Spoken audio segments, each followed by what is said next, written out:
दवाइयों की बिल में इस वक्त अदा कर रहे हैं, नाकाबिले बर्दाश्त है। पाकिस्तान का जो नेगेटिव ग्रोथ रेट है, ये ना सिर्फ पूरी रीजन में सबसे बुरा बदतर ग्रोथ रेट है, पूरा रीजन में वाहिद मुल्क है जिसका नेगेटिव इकोनॉमिक ग्रोथ रेट है, और हमारी तारीख में भी ये पहली बार हुआ है। ये भी हमारा माशाल्लाह हुकूमत का अकम्पलिशमेंट है, और वो बोझ आप इस मुल्क की अवाम उठा रहे हैं। महंगाई की जो जिस शरह से जिस फीसद का इस वक्त महंगाई चल रहा है, वो भी हमारे रीजन में सबसे आगे है। तो जहां ग्रोथ रेट में हम सबके पीछे हैं, सबसे the worst growth rate Pakistan has, महंगाई का जो हमारा प्रॉब्लम है वो बाकी सबसे आगे हैं। आप जरा सोचे इसका, what does this mean? This means that Pakistan's growth rate is worse than Bangladesh and Afghanistan. This means that Pakistan is facing worse inflation than Bangladesh and Afghanistan. That means the people of Pakistan are facing poverty और गुर्बत का मुकाबला जो वो कर रहे हैं is worse than that of our neighbors. और हम समझते हैं कि इस सब का जो जिम्मेदार है, the reason the people of Pakistan are suffering, ये हमारा सिलेक्टेड हुकूमत की वजह से, ये इसलिए कि 2018 के इलेक्शंस ही नहीं थे, सिलेक्शंस थे, और जो हमारा इस्टेब्लिशमेंट का सियासत में अमल दखल का नतीजा में हुकूमत बना है, जिनकी वजह से आज भी उनका हुकूमत जारी है। ये जड़ है, यही वजह है। This is the main cause for all the problems faced by the people of Pakistan, and that is why the Pakistan People's Party believes that it is time for the Prime Minister to go. It is time for us to rid Pakistan, to rid the Prime Minister House of this puppet, of this selected Prime Minister, और हम establishment का जो सियासत का role रहा है, जो हमारा एस्टैब्लिशमेंट का सियासी अमल दखल रहा है, उसमें हम उसमें ब्रेक डालें, उसको ख़त्म करें, और पाकिस्तान में असल जमहूरियत का, हकीकी जमहूरियत की तरफ बढ़ते जाएं। In this situation Pakistan Peoples Party की सेंट्रल एग्जीक्यूटिव कमेटी ने पीडीएम का फैसला कि 31 दिसंबर तक सारे मेंबरान असेंबली के इस्तीफे अपने पार्टी क़यादत के पास जमा होंगे, ये फैसला पाकिस्तान पीपल्स पार्टी की सेंट्रल एग्जीक्यूटिव कमेटी ने इंडोर्स किया है। पाकिस्तान पीपल्स पार्टी की सेंट्रल एग्जीक्यूटिव कमेटी ने जो 31 जनवरी का डेडलाइन दिया गया है इस हुकूमत को, इस सिलेक्टेड वजीर आजम को, कि खुद इस्तीफा दो, खुद घर चले जाए, वरना हम आपको घर भेजेंगे। पाकिस्तान पीपल्स पार्टी की सेंट्रल एग्जीक्यूटिव कमेटी 31 जनवरी का डेडलाइन को भी इंडोर्स करती है।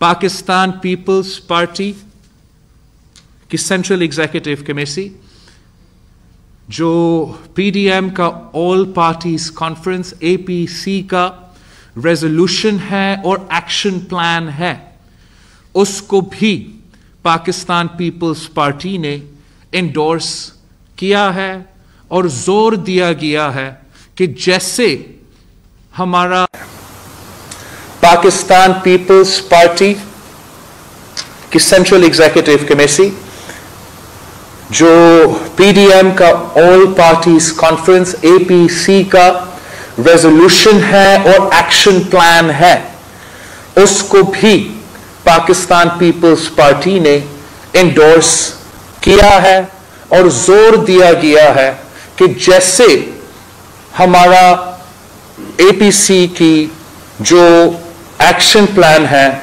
जैसे वहां हमारा स्ट्रैटेजी और आगे का लाए अमल तय हुआ है, वैसे ही हमें आगे बढ़ना चाहिए।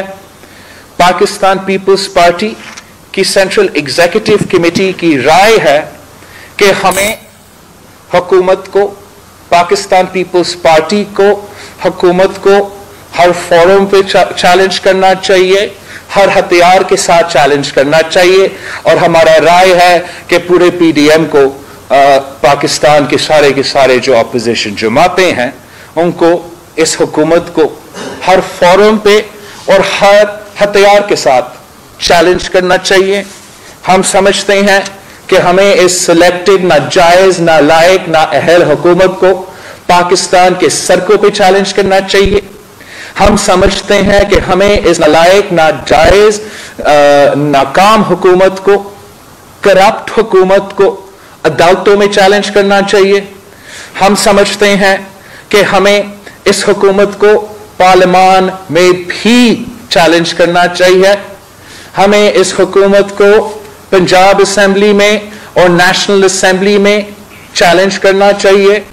नो कॉन्फिडेंस मोशंस की सूरत में चैलेंज करना चाहिए। हमें इस हुकूमत को सेनेट इलेक्शंस में भी चैलेंज करना चाहिए, डट के उनका मुकाबला करना चाहिए। और हम समझते हैं कि पीडीएम अगर मिल के मुकाबला करते हैं, अगर हम मिल के उनका सेनेट इलेक्शंस में भी मुकाबला करते हैं, तो इंशाल्लाह हम कामयाब भी हो सकते हैं। ये जो हमारा सेंट्रल एग्जीक्यूटिव कमेटी का राय है, हम इनको इंशाल्लाह ताला पीडीएम के सामने पेश करेंगे जब भी पीडीएम की अप्रोप्रिएट मीटिंग हो। साथ साथ पाकिस्तान पीपल्स पार्टी की सीसी ने साफ और शफाफ इलेक्शंस का मुतालबा किया। पाकिस्तान पीपल्स पार्टी चाहती है कि साफ और शफाफ इलेक्शंस हो और जो 2018 में एस्टैब्लिशमेंट के रोल रहा, जिस तरीके में 2018 में धांधली हुई, वो रिपीट ना हो। हमारा सेंट्रल एग्जीक्यूटिव कमेटी ने मुख्तलिफ इश्यूज पे गौर किया। सबसे पहले मैं जिक्र करना चाहूंगा कि जो सेंसस का इशू है, जो पहले दिन से, आज से नहीं, पहले दिन से पाकिस्तान पीपल्स पार्टी इस सेंसस के खिलाफ आवाज उठा रही है। हम समझते हैं कि ये सेंसस सूबों के साथ नाइंसाफी है। पॉपुलेशन का रिप्रेजेंटेशन सही नहीं दिखाया गया है और ना सिर्फ इस सूबे में मगर बहुत से सूबे से इख्तिलाफात और एतराजात उठाए गए थे, उस वक्त उठाए गए थे। मुझे याद है कि फाटा में भी एतराजात उठाए गए थे और पाकिस्तान पीपल्स पार्टी ने जोर दिया था कि जहां हम इलेक्शंस को नहीं डिले करवाना चाह रहे थे और जमहूरियत को डिरेल नहीं करना चाह रहे थे, हमने स्टिपुलेट किया था कि एक specific percentage of the census should be rechecked और इस रीचेक की बुनियाद पे इस सेंसस को माना जाना चाहिए या इसको रीडू करना चाहिए। हम नोट करते हैं कि हुकूमत ने इलीगली इस सेंसस को अपनी कैबिनेट से इंडोर्स किया है। हम तब भी इसके खिलाफ थे, हम आज भी इसके खिलाफ है और पाकिस्तान पीपल्स पार्टी ऑफिशियली उन हुकूमत के इत्तेहादियों से राब्ता करेंगे जिन्होंने इस पे पब्लिकली एतराज किया है। हम इनको हम समझते हैं कि ये हम सबका इशू है, पूरा पाकिस्तान का इशू है। अगर सेंसस सही तरीका से नहीं किया जाएगा तो अवाम के पास उनका हक नहीं मिलेगा, और वो अपने हक खास तौर आप उस जो फॉर्मूला के बेसिस रिसोर्सेज देते हो वो स्क्यू भी होता है, उस पे अवाम का हक माना जाता है। और हमारा ख्याल में जो 2018 के इलेक्शंस में धांधली हुआ, उसका जो जेरोमैंडरिंग हुआ, वो इस सेंसस के बेसिस पे था। तो पाकिस्तान पीपल्स पार्टी इस इशू को उन सियासतदानों के साथ, उन जमातों के साथ भी रेस करेंगे, इमीडिएटली रेस करेंगे और मिलके इस पे काम करना चाहेंगे। साथ साथ हम इस इशू को पीडीएम के प्लेटफॉर्म में रेस करेंगे। पाकिस्तान पीपल्स पार्टी ने जो गिलगित बल्तिस्तान के इलेक्शंस में धांधली हुआ है उसका भी मजम्मत की गई और मुतालबा किया कि जो आने वाले इलेक्शंस का सिलसिला जो आजाद कश्मीर में पता नहीं अगले साल या इसी साल होने हैं, उनको साफ शफाफ करवाने के लिए कदम लिया जाए, और जो नाइंसाफी कश्मीर के अवाम के साथ हो रहा है उसका भी मजम्मत किया गया। बलूचिस्तान और सिंध के आइलैंड्स पे जो कब्जा किया जा रहा है उसका ना सिर्फ हमने मजम्मत की है, मगर ये फैसला लिया है कि हम उन जमातों के साथ राब्ता करेंगे जो इस इशू पे भी एतराज़ात रखते हैं, उनके साथ मिलके इस मूव के खिलाफ जो मजम्मत होना है हमें मिलके करना चाहिए।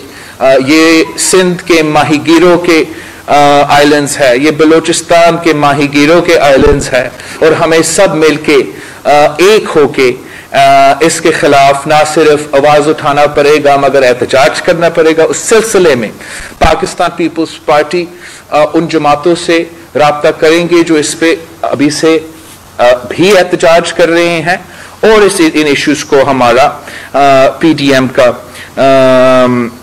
जो प्लेटफॉर्म है हम उसमें भी रेस करेंगे। पाकिस्तान पीपल्स पार्टी की सेंट्रल एग्जीक्यूटिव कमेटी ने फैसला किया है कि हम अब खुद राब्ता करेंगे मुख्तलिफ ऑर्गेनाइजेशंस के साथ, मुख्तलिफ तबके के साथ जो इस हुकूमत की वजह से मुश्किलात के सामना कर रहे हैं। पाकिस्तान पीपल्स पार्टी इस मुल्क के लेबरर्स के साथ इज़ारे यकजहती के लिए और उनके मसाइल की हल के लिए, उनके मसाइल पर एहतजाज करने के लिए मिलकर काम करने चाहते हैं।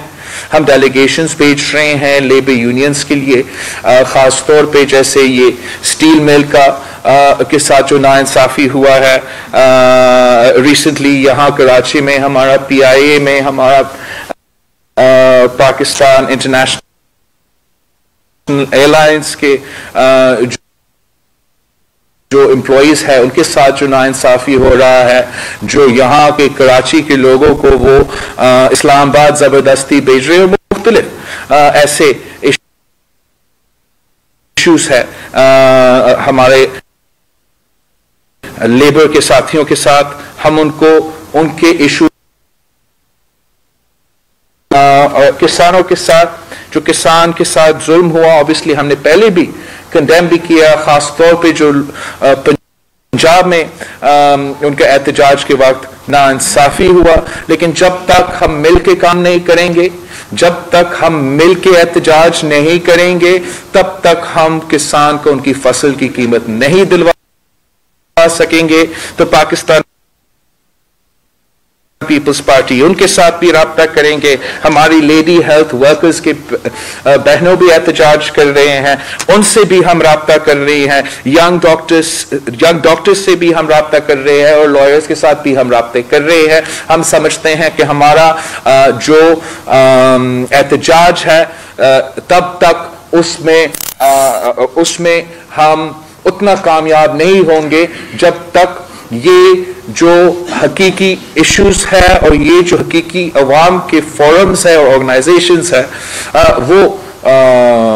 वो हमारे साथ नहीं दे। इस लिस्ट में मैं भूल रहा हूं, लेकिन अगर मैंने स्टूडेंट्स का जिक्र नहीं किया तो वो भी बहुत जरूरी है। जब भी कोई तहरीक कामयाब हुआ है, चाहे वो 60s में हो या उसके बाद हो, शहीद बीबी के वक्त में हो, सो इस मुल्क के नौजवानों ने, इस मुल्क के तलबा ने बहुत अहम किरदार अदा किया है।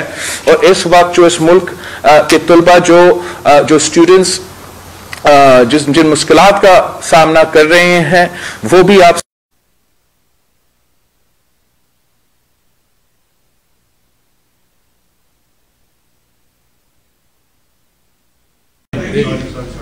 हमारा पार्लियामेंटेरियन और नून लीग की पार्लिमानी लीडर ख्वाजा आसिफ साहब की गिरफ्तारी हुआ है। हम इस गिरफ्तारी का मज़ाहमत करते हैं, जैसे हम हर सियासी गिरफ्तारी का मज़ाहमत करते हैं। ये इंतकाम के रवाया और सियासी इंतकाम की रवाया पाकिस्तान की जमहूरियत और पाकिस्तान की स्टेबिलिटी के खिलाफ है, और इसलिए हम इसका भरपूर मज़ाहमत करते हैं। अब जो भी आपने सवाल पूछना है, आपके सीईसी के इजलास में अक्सरियती अरकान की जानिब से कोई ऐसी राय भी सामने आई कि असेंबलियों से इस्तीफे नहीं देने चाहिए, क्योंकि अगर असेंबलियों से इस्तीफे दे दिए तो फिर पिटाई के लिए खुला मैदान होगा। और दूसरा, नवाज शरीफ की वतन वापसी को असेंबलियों के इस्तीफों से मशरूत करार दिया और कहा कि लॉन्ग मार्च अगर होता है तो मियां नवाज शरीफ को वापस आना चाहिए। जो मेरा सीईसी के फैसले थे और जो मेरा सीईसी का राय है वो तो मैंने आपके सामने रख लिया है। अब ना, जहां तक उस सीसी की मीटिंग में अगर किसी एक मेंबर ने क्या कुछ राय का इजहार किया, राय के इजहार तो काफ़ी हुए और उनका हमारा पार्टी में ये हक है, मगर ये भी I mean in order to ensure freedom of speech उनका ये भी हक है कि मैं आपके सामने ना कंफर्म करूं ना डिनाई करूं ऐसा कोई जो आप बात उठाना चाहेंगे based on what somebody said in that meeting. Sir, ये बता दें कि पीडीएम के बनने के बाद ये एक मुतम्मिल का उसका हिस्सा था कि इस्तीफा देंगे और सेनेट इंतखाबात को नहीं होने देंगे, क्योंकि सेनेट इंतखाबात को रोकने के हवाले से जो पीडीएम की वो मुत्तहिद थी। लेकिन ये तासुर हुकूमत की तरफ से बार बार आ रहा था कि पीपल्स पार्टी इस्तीफा नहीं देगी। आज तक भी यही उनकी बात है कि पीपल्स पार्टी बिल्कुल इस्तीफा नहीं देगी। तो क्या आज सेंट्रल कमेटी ने उस बात की तस्दीक कर दी कि सेनेट इंतखाबात होंगे और पीपल्स पार्टी इस्तीफा नहीं देगी? जहां तक पीडीएम की ऑल पार्टीज कॉन्फ्रेंस है और उसका एक्शन प्लान है, मैं आपके साथ शेयर करता हूं। जुनेद, अब उसका कॉपीज जर्नलिस्ट के साथ शेयर करें। हमारा पार्टी का मौक़िफ़ है कि हमें उसी एपीसी कि जो एक्शन प्लान है उसके तहत चलना चाहिए। अब तक पीडीएम ने सिर्फ ये फैसला किया है कि 31 दिसंबर तक हमने अपने पार्टी के कायदीन के पास ये इस्तीफे जमा करना चाहिए, और जहां तक हुकूमत की तनकीद है, पाकिस्तान पीपल्स पार्टी का उस पे फैसला आज हमारा सेंट्रल एग्जीक्यूटिव कमेटी ने किया है कि हम उस फैसला को एंडोर्स करते हैं कि हम आपस में अपने पास ये इस्तीफे जमा भी कर रहे हैं। हमने इस बात को भी एंडोर्स किया कि 31 जनवरी का जो वज़ीर आज़म का डेडलाइन है और जो एक्शन प्लान अब आपके पास शेयर होगा वो भी हमने एंडोर्स किया। बिल्कुल पाकिस्तान पीपल्स पार्टी की सीईसी की राय थी कि हम इस हुकूमत को हर फोरम पे बशमूल सेनेट इलेक्शंस में भरपूर तरीके से चैलेंज करे। ये मेरा सीसी का राय है। अब ये सीसी का राय पीडीएम के सामने पेश होगा और हतमी फैसला पीडीएम की कंसेंसस के साथ और मेरा सीसी की अप्रूवल के साथ होगा। मौलाना फजल रहमान और आपकी पार्टी के दरमियान काफी दूरियां मुस्तकबिल करीब में देखी गई हैं। आपके मैदान जलसे के हवाले से कहा गया कि आप नाराज से नहीं गए, आपके झंडे वगैरह वहां उतारे गए। फिर लाड़काना में जेयूआई ने उसका बदला लिया। और उनका वहाँ ना कोई वर्कर था ना कोई झंडा था। जलसा पीडीएम का था, लेकिन पीडीएम का चेयरमैन उस जलसे में नहीं था। तो ये क्या, ये इसको आप खुलकर इतराफ क्यों नहीं करते कि वाकई कोई डिफरेंसेस है आप दोनों के दरमियान? जहाँ तक मर्दान की जलसा है, पाकिस्तान पीपल्स पार्टी के नुमाइंदे ज़रूर वहाँ थे। फ़रतुल्लाह बाबर साहब समेत मेरे जो हमारा सेक्रेटरी जनरल है, पाकिस्तान पीपल्स पार्टी पार्लियामेंटेरियंस, पूरे पाकिस्तान पीपल्स पार्टी के सूबाई तंजीम, पाकिस्तान पीपल्स पार्टी के जुलूस, और अनफॉर्चुनेटली पाकिस्तान पीपल्स पार्टी के नुमाइंदों को उस जलसे में मौका नहीं मिला स्टेज पे पहुंचने तक या आने तक और तकरीर करने तक। और आप जो है, जो मीडिया में प्रोपेगेंडा होता है, जो शुरू दिन से पीडीएम के ख़िलाफ़ और पाकिस्तान पीपल्स पार्टी के ख़िलाफ़ प्रोपेगेंडा होता है, मैं गुजारिश करता हूँ कि आप उस प्रोपेगेंडा पे यकीन ना करें। मैं जानता हूँ कि जैसे ही यही मीडिया ने इमरान खान के खाली कुर्सियों को तारीख़ी जलसे की तरह पेश किए, वैसे ही आप पीडीएम के ख़िलाफ़ हर दिन प्रोपेगेंडा करते रहेंगे। लेकिन जहाँ तक इस वज़ीर-ए-आज़म की हटाने की बात है, जहाँ तक हमारा इस्टेब्लिशमेंट के सियासत में अमल दखल की बात है, पीडीएम एक पेज पे है और एक स्टेज पे है। ये बताइएगा कि आज के सेंट्रल एग्जीक्यूटिव कमेटी के इजलास में ये बात तो सामने आ गई कि पाकिस्तान पीपल्स पार्टी कोई राय जो आपकी पीपल्स पार्टी की है कि कोई इंतखाबी अमल से बाहर नहीं निकलेगी। ज़िमनी इंतखाबात हो रहे हैं सिंध में, उसमें आप हिस्सा ले रहे हैं। आपने कहा कि पार्लियामान के अंदर अब होंगे तो जंग करेंगे, बाहर तो कोई जंग नहीं हो सकती, लाजमी आप पार्लियामान के अंदर होंगे। सेनेट के इंतखाबात भी तब लड़ पाएंगे जब आप सेनेट में होंगे, इस बात की तो आपने तस्दीक कर दी। लेकिन एक बात है, क्या आज पाकिस्तान पीपल्स पार्टी की सेंट्रल एग्जीक्यूटिव कमेटी के कुछ दोस्तों ने ये राय दी कि नवाज शरीफ भी वापस आए, वतन आए और इस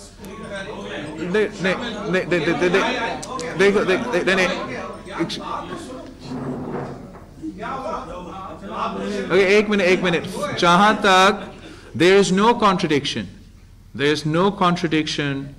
whatsoever in the rye of the Central Executive, the opinion of the Central Executive Committee, that we should challenge this government on every forum and in the manner in which that we have laid out. There is no contradiction with that and the action plan of our Pakistan Democratic Movement की APC. तो उसमें कोई contradiction नहीं है। अभी तक PDM भी कोई फैसला नहीं किया है कि इस्तीफा को कब इस्तेमाल करना चाहिए, कब सही टाइम होगा। वो तो जब पीडीएम फैसला करेगा वो कंसेंसस के साथ फैसला होगा। हमने आपके सामने जो हमारे ख्याल में, जो पाकिस्तान पीपल्स पार्टी के ख्याल में स्टेप्स होने चाहिए, वो आपके सामने भी रखे हैं और वो हम पीडीएम के सामने भी रखेंगे। और जो हमारे तजवीज़ है वो 100% इन लाइन है उस एक्शन प्लान के साथ जो मैं अभी आपके साथ शेयर करना चाहूंगा। आएंगे भाई।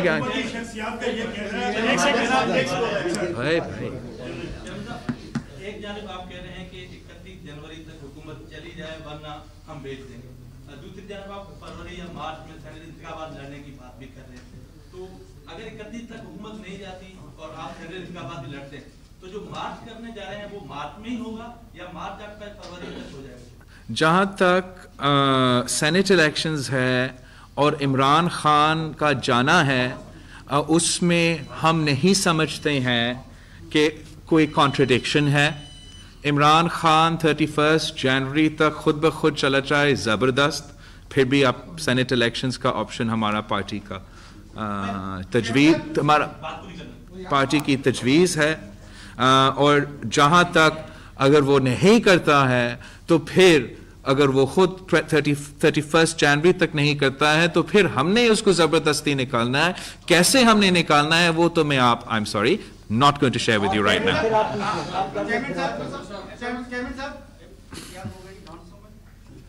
कहाँ से?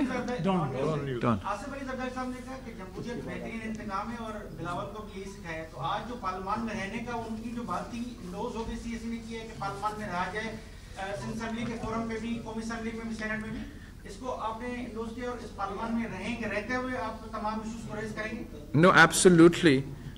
जो हमने आपके सामने हमारा तजवीज़ ले किया है और हमारा पार्टी का फैसला ले किया है, मैं समझता हूँ कि वो क्लियर हूँ। और जहाँ तक वो दूसरा सवाल है, वो तो पीडीएम के साथ हम सब मिल के कंसेंसस में फैसला लेंगे, आज खुद फैसला नहीं लिया।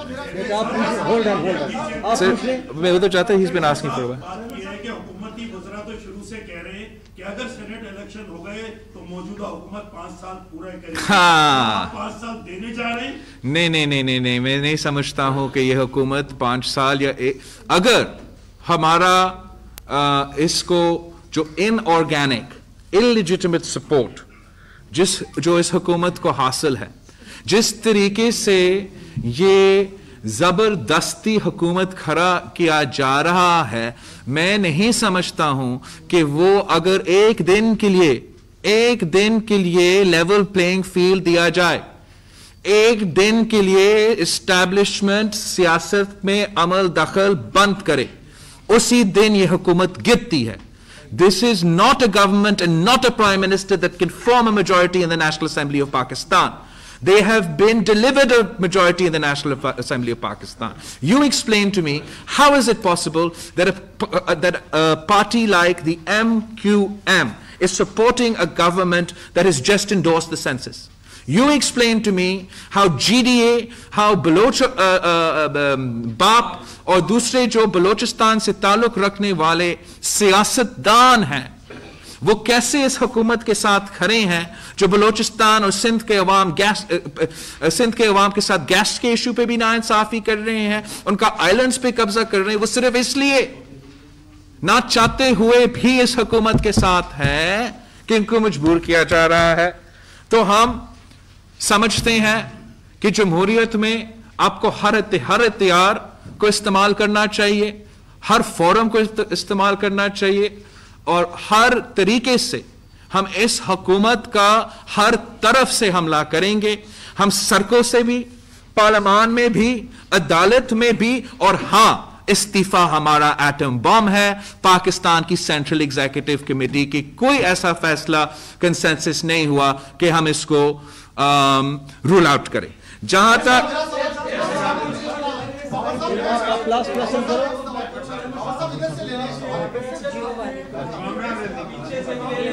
I can't hear, please, I can't hear. गिरफ्तारी की मजम्मत तो कर दी, तो क्या आप सेंट्रल एग्जीक्यूटिव कमेटी में नेब के हवाले से कोई डिस्कस हुआ?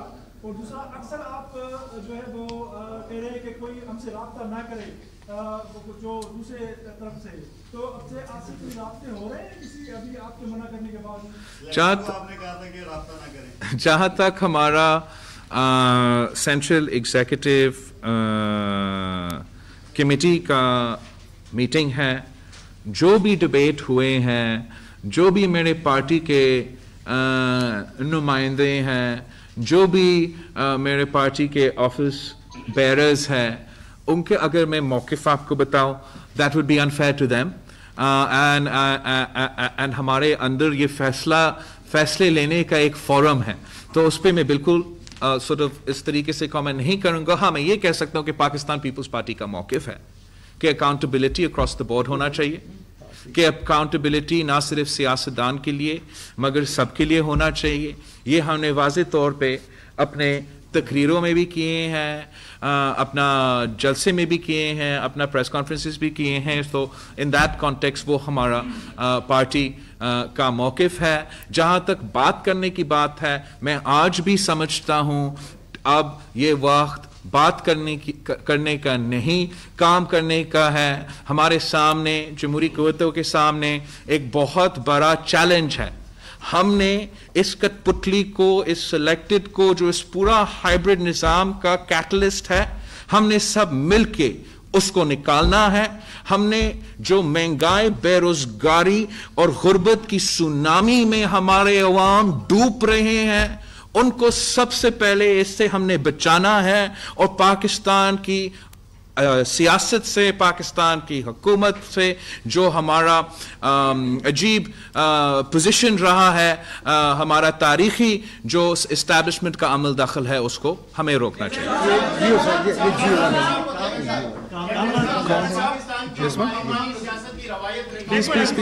I can't answer it, please. वज़ीर आज़म भी कह चुके हैं कि वो बातचीत करना चाहते हैं ऑपोजिशन जमातों से। साबिक सदर आसिफ अली जरदारी अपने बदतरीन जो मुखालिफ थे उनसे भी मुफाहमत की बात करते रहे, बार बार मुफाहमत की बात करते रहे। तो क्या कोई चांस मौजूद है कि पीपल्स पार्टी हुकूमत से किसी लेवल पर कोई मुफाहमत की या कोई बातचीत का? ओह एब्सोल्युटली, हम बिल्कुल बात कर सकते हैं। पहले इमरान इस्तीफा दो, वजीर आजम का कुर्सी छोड़ो, जो इसने नाजायज तरीके से हासिल किया है। लेवल प्लेइंग फील्ड हो, साफ और शफाफ इलेक्शंस हो। जितना बात करना है आपने बात करते हैं, चाय पीते हैं, क्रिकेट भी खेल सकते हैं, तब तक कोई बात नहीं होगा, कोई राब्ता नहीं होगा, नो डायलॉग, कोई शायलॉग नहीं होगा। अब वक्त आ गया है वजीर आजम को जाना है। Thank you, thank you.